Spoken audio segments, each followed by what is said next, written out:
નમસ્કાર વિદ્યાર્થી મિત્રો, હું છું ચલા જયેન્દ્ર અને તમે જોઈ રહ્યા છો ગુજરાતી એજ્યુકેશન. વિદ્યાર્થી મિત્રો, આજે હું તમને ધોરણ 8 વિષય વિજ્ઞાન દ્વિતીય સત્ર પૂરક મૂલ્યાંકન 2 2023 અને 24નું પ્રશ્નપત્ર સમજાવી રહ્યું છું. વિદ્યાર્થી મિત્રો, તો જોઈએ પ્રશ્ન 1. એની અંદર વિદ્યાર્થી મિત્રો વિકલ્પો આપેલા છે. વિકલ્પો તમારે 8 માર્કના રહેશે. નંબર 1, કઈ ગ્રંથિના અંતઃસ્રાવને મુક્ત થવા પર પિટ્યુટરી ગ્રંથિનું નિયમન નથી? તો સ્વાદુપિંડ. નંબર 2, દેડકામાં કાયાંતરણ કયા અંતઃસ્રાવની અસર હેઠળ થાય છે? થાઇરોઇડ. નંબર 3, કયા પ્રકારના બળમાં માત્ર આકર્ષણ જોવા મળે છે? ગુરુત્વાકર્ષણ બળમાં. નંબર 4, નીચેનામાંથી કોની અસર તરલ ઘર્ષણ પર થતી નથી? વસ્તુનું દર. નંબર 5, ઘર્ષણ બળ શાના પર આધાર રાખતું નથી? તો સપાટીનું ક્ષેત્ર પર. નંબર 6, નીચેનામાંથી કયા માધ્યમમાં ધ્વનિ ખૂબ ઝડપથી પ્રસરણ પામે છે? તો લોખંડ. નંબર 7, નીચેનામાંથી શેમાં વિદ્યુતનું વહન થઈ શકતું નથી? ખાંડનું દ્રાવણ. નંબર 8, ખાદ્ય પદાર્થોના સંગ્રહ માટે ઉપયોગમાં લેવાતા ડબ્બાઓ પર શાનું આવરણ ચડાવવામાં આવે છે? તો ટીનનું. હવે પ્રશ્ન 2, એની અંદર ખાલી જગ્યા આપેલી છે. વિદ્યાર્થી મિત્રો, ખાલી જગ્યા ઉપર તમારે 8 માર્કની રહેશે. પહેલી છે, એડ્રિનલ ગ્રંથિમાં ઉત્પન્ન થતો અંતઃસ્રાવ એડ્રિનાલિન છે. નંબર 2, અવકાશીય પદાર્થો વચ્ચે પ્રવર્તતું બળ ગુરુત્વાકર્ષણ બળ છે. નંબર 3, કોઈ ઝાડ પરથી પડતું ફળ પૃથ્વી પર આવીને પડે છે, તે માટે જવાબદાર બળ ગુરુત્વાકર્ષણ બળ છે. નંબર 4, સાયકલ સવાર સ્નાયુબળ પ્રકારનું બળ સાયકલના પેડલ પર લગાવે છે. નંબર 5, ઘર્ષણ ઓછું કરવા વપરાતા પદાર્થોને ઊંજણ કહે છે. નંબર 6, મોટાભાગના મશીનોમાં સરકતા ઘર્ષણને બોલ બેરિંગના ઉપયોગ દ્વારા લોટન ઘર્ષણમાં ફેરવવામાં આવે છે. નંબર 7, આવર્તકાળનો એકમ સેકન્ડ છે. નંબર 8, ધ્વનિની પ્રબળતા ધ્વનિના કંપ વિસ્તાર પર આધાર રાખે છે. હવે પ્રશ્ન 3, નીચેના પ્રશ્ન માત્ર ઉત્તર લખો. પ્રશ્ન 3 તમારે 8 માર્કનો રહેશે. પહેલું, કઈ ગ્રંથિ માથામાં આવેલી છે? પિટ્યુટરી ગ્રંથિ. નંબર 2, એડ્સ કયા વાયરસથી થતો રોગ છે? HIV. નંબર 3, મનુષ્યના પ્રજનન કોષમાં કેટલા રંગસૂત્રો હોય છે? તો 23 જોડ.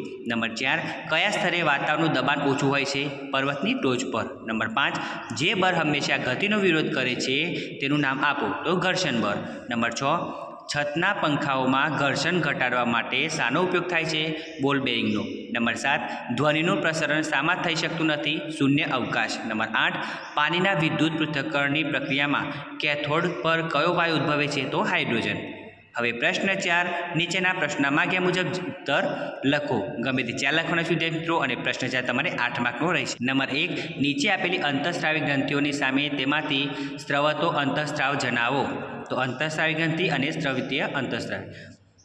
તો પહેલું છે થાઇરોઇડ ગ્રંથિ, તો થાઇરોક્સિન. સાદુપિંડ, તો ઇન્સ્યુલિન. શુક્રપિંડ, તો ટેસ્ટોસ્ટેરોન. અંડપિંડ, તો એસ્ટ્રોજન. હવે નંબર 2, નીચેની ભૌતિક રાશિઓની સામે તેમના એકમો જણાવો. તો પહેલું છે બળ, તો ન્યૂટન. બીજું દબાણ, તો પાસ્કલ. નંબર 3, ધ્વનિ પ્રબળતા, તો ડેસિબલ. અને ચોથું આવૃત્તિ, તો હર્ટ્ઝ.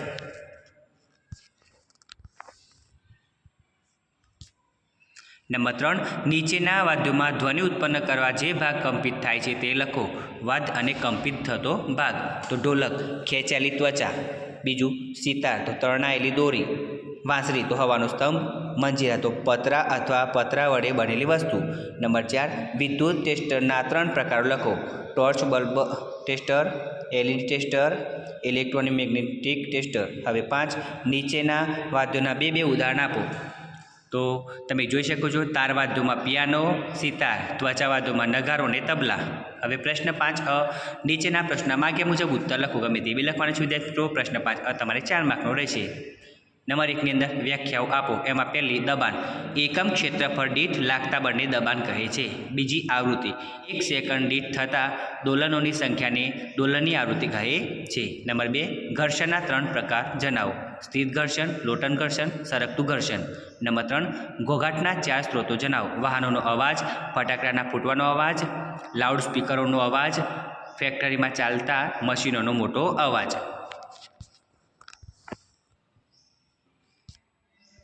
હવે એની અંદર ખરા ખોટા આપેલા છે. ખરા ખોટા તમારે 4 માર્કના રહેશે. પહેલું, શિશુનું લિંગ નિષેન તેના જન્મ સમયે જ નક્કી થાય છે. ખોટું. બીજું, તરુણોમાં પ્રજનન પરિપક્વતાની સાથે જ તરુણાવસ્થા શરૂ થાય છે. ખોટું. નંબર 3, વિદ્યુત દ્રાવણમાં વિદ્યુત પ્રવાહનું વહન ઇલેક્ટ્રોન્સની ગતિના કારણે થતું નથી. સાચું. નંબર 4, LEDનું પૂરું નામ લાઇટ ઇલેક્ટ્રોડ ડિવાઇસ છે. તો વિધાન ખોટું છે. તો વિદ્યાર્થી મિત્રો, તમને અમારી આ વિડીયો પસંદ આવ્યો હોય તો વિડીયો લાઇક કરો, કમેન્ટ કરો, શેર કરો અને સબસ્ક્રાઈબ જરૂર કરો. ધન્યવાદ.